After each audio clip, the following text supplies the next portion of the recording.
ओम नमो भगवते वासुदेवाय। पुरुषोत्तम मास या अधिक मास महात्म्य 9वां अध्याय। श्री कृष्ण का क्रोधी मुनि दुर्वासा एवं ऋषि कन्या की कथा का कहना। नारद जी बोले, हे मुनि, वो मुनि की पुत्री उस वन में फिर किस प्रकार रही, किसके साथ उसका विवाह हुआ और किस मुनि ने उसका विवाह संस्कार कराया। श्री नारायण बोले, पिता के शोक में डूबे रहकर इस प्रकार बहुत सा समय बीत गया। एक समय सहसा ही उस वन में महाक्रोधी दुर्वासा ऋषि उसके निवास पर आ पधारे और उसकी ये दीन दशा देखी। उनका सिर महादेव शिव की भांति जटाओं से ढका हुआ था। श्री कृष्ण अर्जुन से बोले, ये दुर्वासा वही ऋषि हैं जिन्होंने तुम्हारी माता की पूजा से प्रसन्न होकर उन्हें देव आह्वान शक्ति प्रदान की थी। एक बार इन्हें रुक्मिणी के साथ जाते समय रथ में बिठा लिया था। मार्ग में दोनों को प्यास ने सताया। रुक्मिणी ने अपने सूखे अधरों से और तालू को दिखाकर मुझे जल लाने को कहा।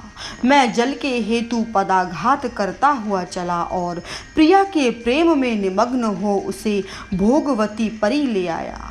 जहाँ रुक्मिणी ने तृष्णा को शांत किया तो मुनि को तत्क्षण महाक्रोध हुआ और प्रलयाग्नि की भांति उठकर उन्होंने श्राप दिया कि हे कृष्ण, तू सदा अपनी प्रिया के प्रेम में निमग्न रहता है।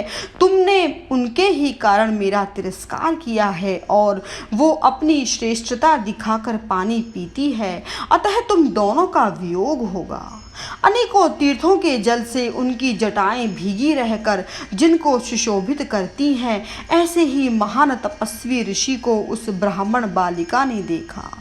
तब वो अपने शोक विह्वल मुख को ऊपर उठाकर ऋषि को नमस्कार करती हुई उठ खड़ी हुई और अपने आश्रम में ले आई। दुर्वासा ऋषि का आदर भाव से स्वागत किया।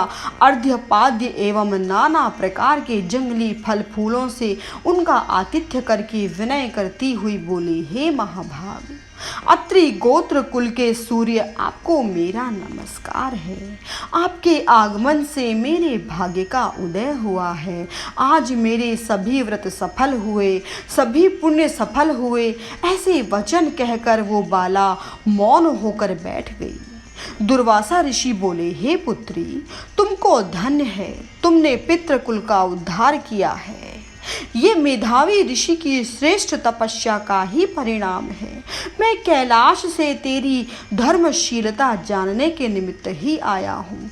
अब मैं जल्द ही बद्री का धाम पहुँचूंगा। मैं बद्री नारायण के दर्शनों की इच्छा से जा रहा हूँ। ब्राह्मण बाला से कहने लगी, हे ऋषिराज, आपके दर्शन पाकर मेरा दुख का सागर सूख गया। भविष्य में भी मुझे अपने शुभ को संभावना दिखाई देती है। हे कृपालु, क्या आप इसके विषय में नहीं जानते?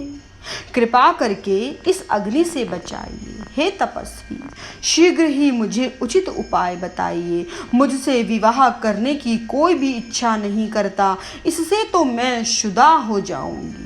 इसी भय से मैं सो नहीं पाती, भोजन की इच्छा नहीं होती। हे मुनिराज, अब तो मृत्यु के अतिरिक्त और कोई मार्ग नहीं सूझता।